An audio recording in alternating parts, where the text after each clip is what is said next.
Good morning, everyone. Awakening to the dream, or awakening to our soul purpose, how's that? Or the call from spirit. I think those are all appropriate. We think our soul's in us, but we're in our soul. And once we begin to expand our vision and understanding of who we are and how this creation continues to unfold, life becomes our song, and that's the key, to sing our own song. So, the call from spirit. So we're beginning a new series, and what it's about is redesigning our internal landscape. As within, so without. And so to begin to understand how much power we have through choice and perspective. It's time to see ourselves as spiritual light beings. That's interesting, isn't it? That's part of this Aquarian age consciousness, the age of light. To begin to not only see ourselves as spiritual beings of light, but to see everyone else as a spiritual being of light. And then as we begin to see ourselves as that, the next step, be our song, begin to express our unique soul quality. We each have a unique soul quality, and it doesn't have to be walking on water or being a rocket scientist. It can be a member of a choir that lifts a bunch of people. And we all have a unique quality or aspect. And we're the only one that can express it. You see? No one can express it for us. And a lot of times we want people to, So sing your song, express your words, and then you're playing your part. That's all that God asks us to do. Okay, and so all of us are dealing with this process, wouldn't you say? Yeah, we're trying to find out who we are. Who am I? What's my purpose? Why am I here? The answer is within. We would all love someone to tell us the answer, but the answer is within us. And once we begin to go within, and we get that answer, we will be fed the Fuji no Nat. So even when we might get some guidance or directive or answer a call, and we go, I don't know if I'm ready to respond, or I don't even know if I can respond. We just push this little button over. God has the plan. God has the plan. And once we begin to understand that, and that's like letting go a little bit, our ego wants to stand forefront and be in charge, but once we let go and allow that soul essence to flow through us, we can begin to reveal who we are and really begin to be the gift that we came to give. So answering the call, so look at this big book here. I'm not going to open it up. I've been studying it a little bit, so it's like, instead of Cliff Notes, you're going to have Patrick Notes, okay? So God has a plan to make the way smooth or clear for us. So that's a pretty good affirmation, isn't it? God has a plan for me. How's that? Okay, so I want to, we're not opening this up. So I'll talk about 3 different men who answered the call, or at least given the opportunity to. And the first man was Saul. And this is like Old Testament stuff. And Saul became the first king of the Jewish nation. They were all just separate tribes. And then they all come together, hey, we need a king. So maybe they'd have more solidity in the world around them. And Saul doesn't know this. He's just living. He's in a small tribe, the tribe of Benjamin, and he lives with his family. And a bunch of his uncle's livestock come up missing. So he takes a servant to go out looking for it. And so he's out going. He's gone like a couple of weeks. He says, we got to get back. They're going to start worrying about us instead of the livestock. And so the servant that with him goes, hey, up in the town ahead of us, there's a prophet. Let's go see him and see if he can help us find the livestock. Okay, we don't really have anything to give him, but we're going to go to this other town, see the prophet. The prophet is Samuel, and Samuel's a judge at that time. He was prophet and judges. And so they go to see him. Unbeknownst to Saul, the night before, Samuel had a dream, and God spoke to dream and said, the man who is going to be the ruler of the Jewish nation is going to come to see you. I want you to tell him this. So Saul goes there, and they meet Samuel, and they start talking and everything, and then Samuel goes, I know you're worried about the livestock, but we found them. They're over here. No big deal. You can take them back. And by the way, your family is going to be pretty big in the guiding of the Jewish nation, you see. So he's starting to get am I going to answer the call here? He goes, what? We're from the smallest tribe of the 12 tribes. I'm from a small family in the smallest tribe. Who? Me? Don't worry about a thing. He kind of like has some fear and trepidation within him, and maybe who me? And so Samuel says, just don't worry about it. And just begin to follow your guidance. And some things begin to transpire. He's given the gift of prophecy, and he prophesies with other prophets. And people go, well, gosh, is Saul a prophet now? And then he's even given a new heart. And Saul's given a new heart. Maybe a more open heart, maybe a softer heart. He's given a new heart. He's going on, and so there gets to be a big meeting, and Samuel calls all the tribes together, and the tribe of Benjamin, because he's going to reveal, you guys been asking for a king, you're going to get one. So he makes sure tribe Benjamin's there, Saul's there. Saul's hiding. Saul's hiding in this luggage or cargo. You know what I'm saying? I don't know if he's going to stand up for the call. They find him. Oh, he's hiding. So they go get him. And then he says, okay, Saul's going to be the king. And some people were happy and some people weren't, and wouldn't, I can't go along with it, but they kind of had to. And the story is that, so Saul, he had a lot of excuses why he couldn't answer the call, even though we were shown that he had these gifts within him, prophecy, a new heart, and everything, that he could be the leader. And one other thing that it says is like Saul stood head and shoulders above all the tribe, everybody else in all these tribes. He was a big stature. It's like, so it's good to look up to a king. But the thing with, he finally answered the call and stood forth. And then he's human, so the story continues. It's a horror story sometimes in here. So the next person I want to talk to you about is Gideon. And we've all heard of Gideon, haven't we?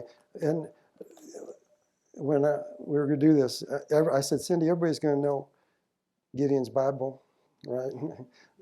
Gideon's Bible in all the hotel rooms or the Beatles. And so Gideon gets a call. Gideon gets a call from God. He said, I want you to lead our nation, our army, against the Midianites, And so, oh gosh, I don't know. And I don't even know if this is the right guidance. How's that? Does anybody got that? I don't know if this is God guidance or my guidance. I don't know.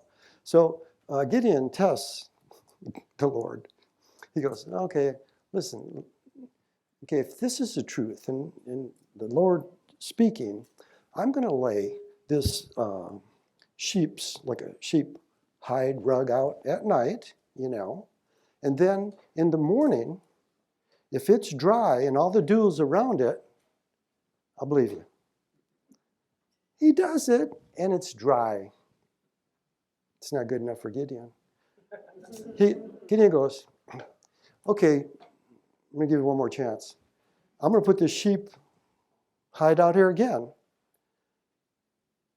And tomorrow morning, if it's all wet and the ground around it's dry, I'll believe you. And it was that, you see. And so Gideon's testing the Lord, and I don't know if anyone here has ever tested the Lord. You see? So, but then and it's a cool story. It goes on. And so he tests the Lord, and so then the Lord's going to test him. And so these big armies, all the Midianites and all this, and then all these other 12 tribes. And it says something like the Jewish nation, they have like 30,000 soldiers. And the Lord said, that's too many. Get rid of them. Get rid of a bunch of them. Get thousands and thousands. Then I think there were 3,000 left. So he says, the Lord says to Gideon, okay, I'm going to help you. Send everybody down the stream and watch how they drink the water in the stream. If they bend down and drink, put them on one side. If they lap it like a dog, put them on the other.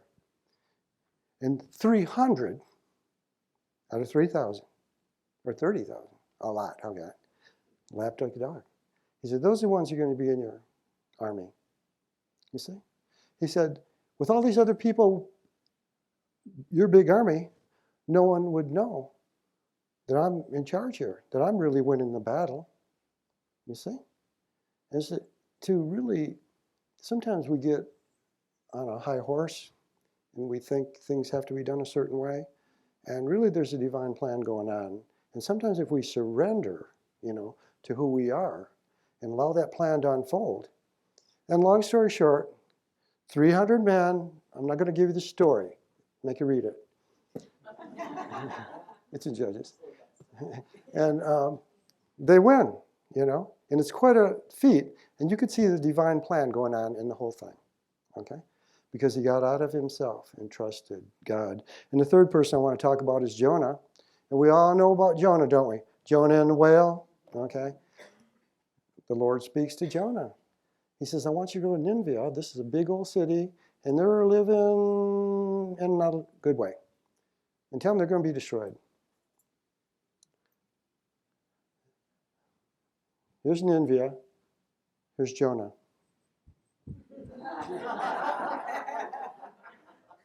Runs completely away, gets on a ship to keep farther away, okay? So he gets on the ship, a little boat, whatever. And then it said, and then the Lord kicked up a storm. And so there's this big storm. And everybody on the boat's going, we're going to sink. What's going on? And so he's sleeping down in the hold and everything. And they say, well, who are you? And I'm Jonah, and I'm Israelite. And I believe in the God that created, the one God and all that. And he said, well, pray, do something, let's calm the waters. And nothing happened. So he said, are you the cause of this? And Jonah says, yes. He said, yes, I am. And so this is what Jonah said. Jonah says, throw me overboard. He asked him to throw him over. The people said, no, we don't want to do that. We don't want to kill somebody. We don't want to do that. The storm keeps it going. Jonah goes, okay, do it. So they throw him overboard. And that's where the whale swallows him. And he's in the belly of the whale for 3 days. And how about come to meeting and talking to God and getting a clear understanding. After 3 days, the whale spits him out on the shore. And God talks to him again. Now go tell him. So he goes there. It's this big city. And he starts telling people, say, your city's going to be destroyed, And the king hears about it. And when he's telling people, people believe him. So they start fasting and being nice. The king found out about it. So he sent a decree out. The whole country more or less shuts down. They all start fasting and going maybe into a nicer way of living, And so this went on for a while. And then when the Lord saw that, he had mercy and didn't destroy him, didn't destroy the city. And even after that, and then this is Jonah, he was mad because God didn't destroy the city. I didn't want to come here because you were going to destroy the city. Yeah, this is that human nature, you see. But Saul was fear, even though he received all these gifts, and he ended up becoming king. after he hid, Gideon tested God, and then God tested him, and it worked out okay. And then Jonah ran from the presence of the Lord, and you just can't really outrun God. And so, but then when he, what's really cool is when he did that and saw what was really happening, he got an opportunity to see his part of what he was to do. And so we all have these little callings throughout our life, and none of them don't have to be real big things, but as you go through life, life affects us and we affect life. For the first 22 years of my life, I lived unconsciously. Go through the motions. It's just, my mind had 10% of my spirit within me. Life isn't that hard down here. You can get by. And I lived for 22 years like that. And just went through and, if you don't make waves and nobody sees you, you just keep it flowing. Then I got drafted. Okay.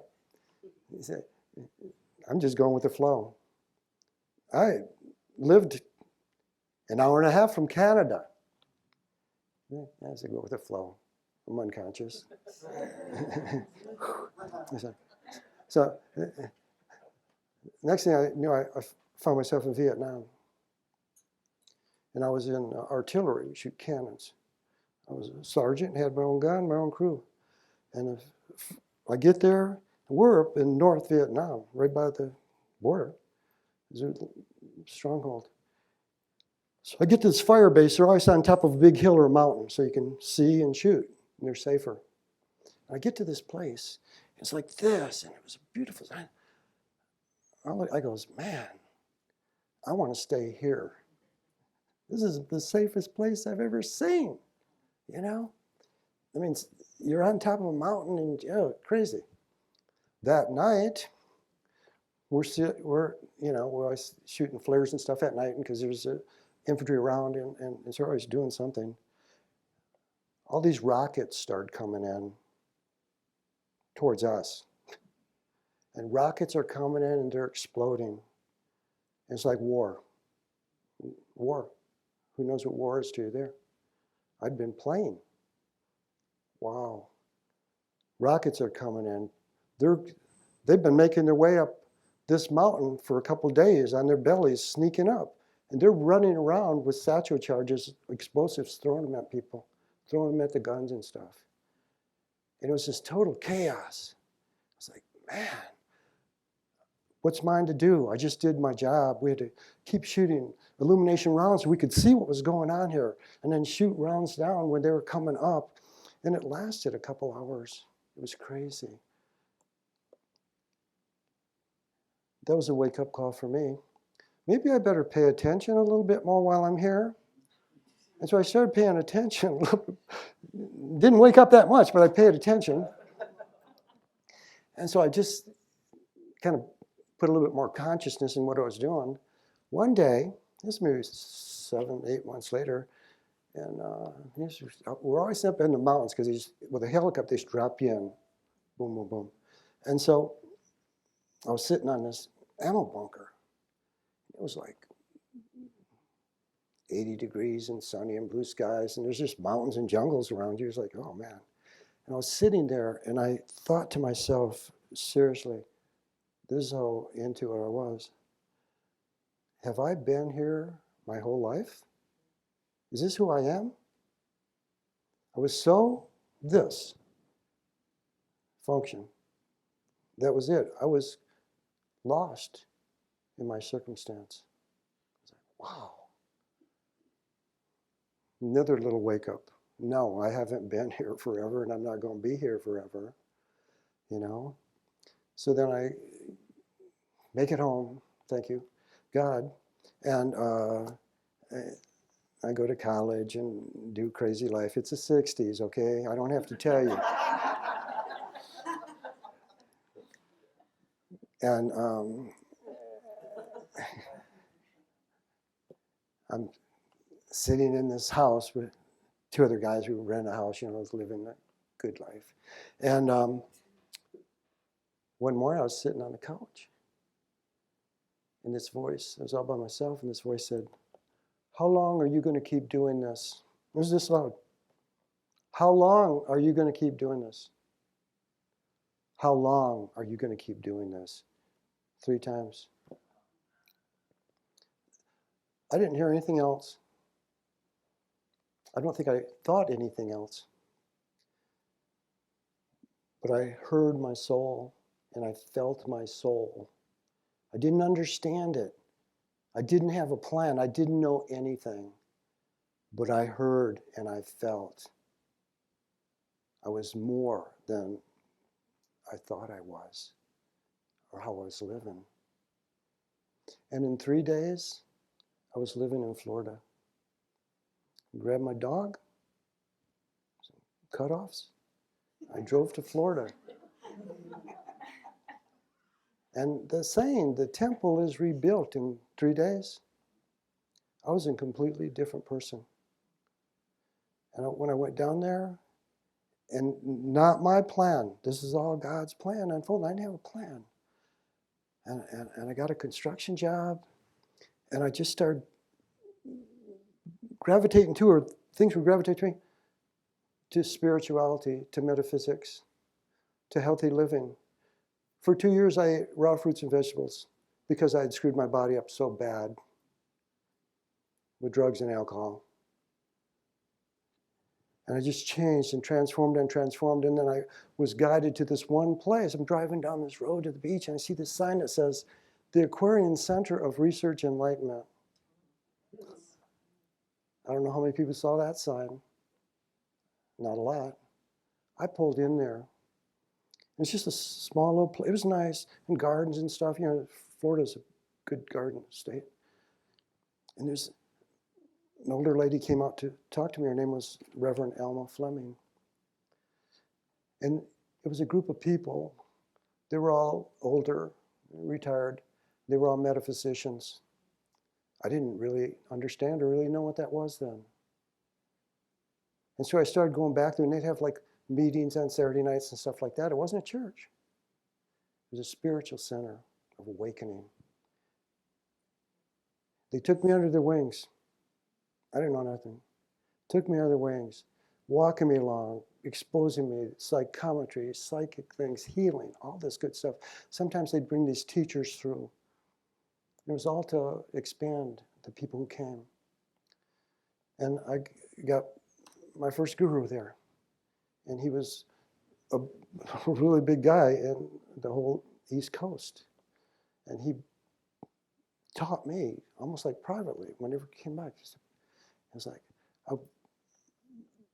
this wasn't my plan. This is divine plan. I just kept doing it, but I paid attention with what I was doing. I was conscious. I was choosing this stuff, choosing it. And as I kept walking and walking, the adventure began.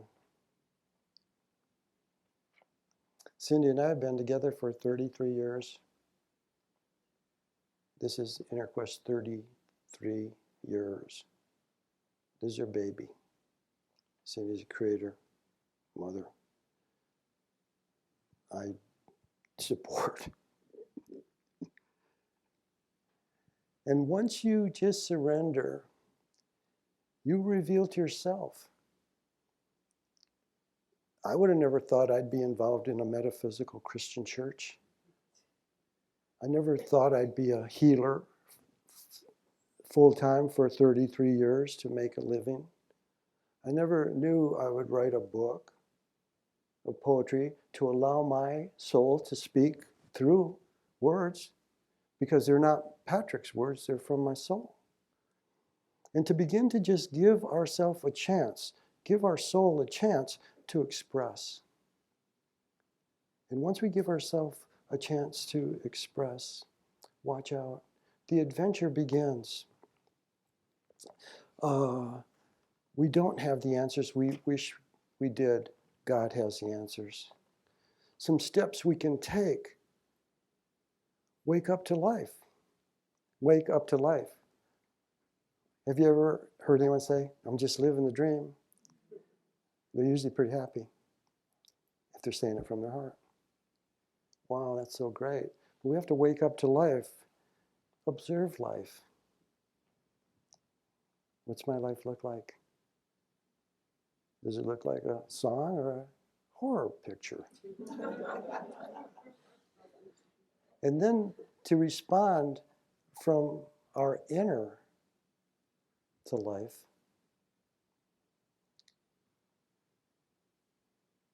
but not to respond to the outer. Respond from our inner, but don't respond to the outer.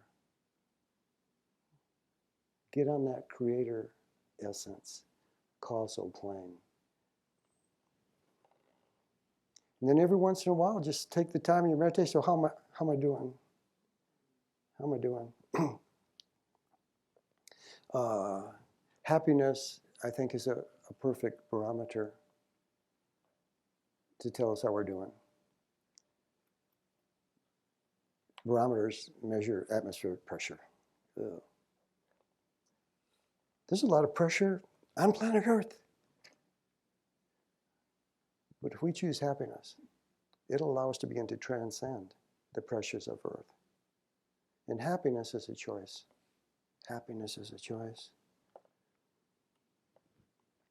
When we choose happiness, we can transcend the pressures of the outer world and just always go back to God has a plan.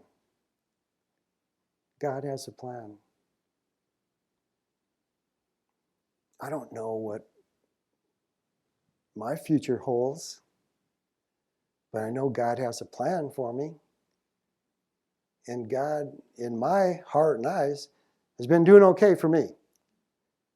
So I'm happy. And so I just allow that happiness to guide me and allow me to lift above it. You know, when Saul saw himself as king, the people saw him as king. When Gideon trusted God, he was able to see the bigger picture. And when Jonah accepted the call, he was shown his part in the bigger picture. That city wasn't destroyed. So we all can allow the bigger picture to be revealed to us if we listen to the still small voice within our hearts. The dreams within. We go within and express it out. Let's go within. So as you close your eyes once again, just close your eyes and just get comfortable in your chair and just allow your body to relax, to be still.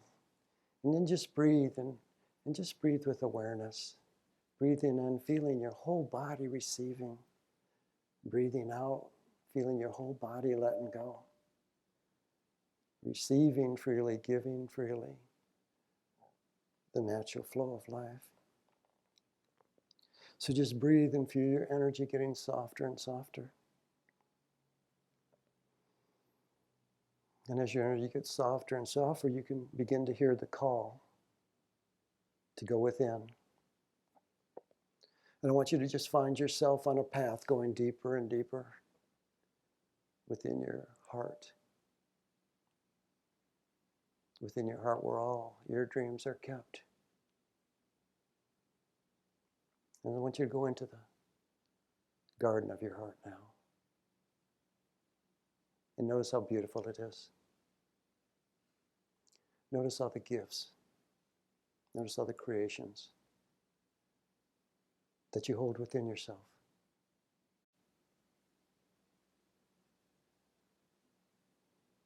These are your gifts to God. And it's ours to express the unique gifts that are ours. So as you're in your heart and you look around and you become aware of gifts, one is going to draw your attention. It might quicken your heart. It just might light you up. But give yourself permission to look at that uniqueness of your soul. Recognize it.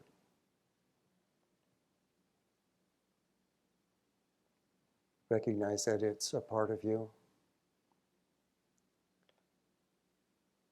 It's a part of your soul.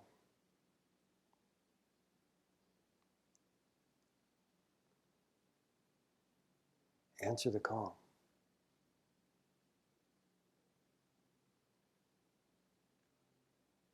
Look at it. Feel the energy of it. Let go of the little picture and allow the bigger picture to be revealed to you. Know that God has your plan. So just breathe in the essence of this garden. Breathe in the essence of all the gifts you hold within. And just breathe in easy. And just breathe out easy. It's that simple. Breathing in, receiving. Breathing out, giving. Be still and know, I am with you always. Be still and know.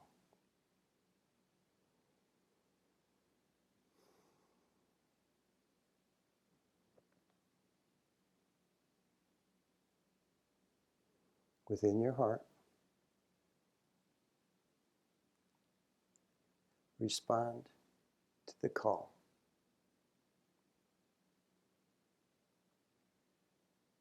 And know your adventure is about to begin. Breathe and feel. Gently wiggle your toes and fingers. Gently open your eyes. And we'll begin.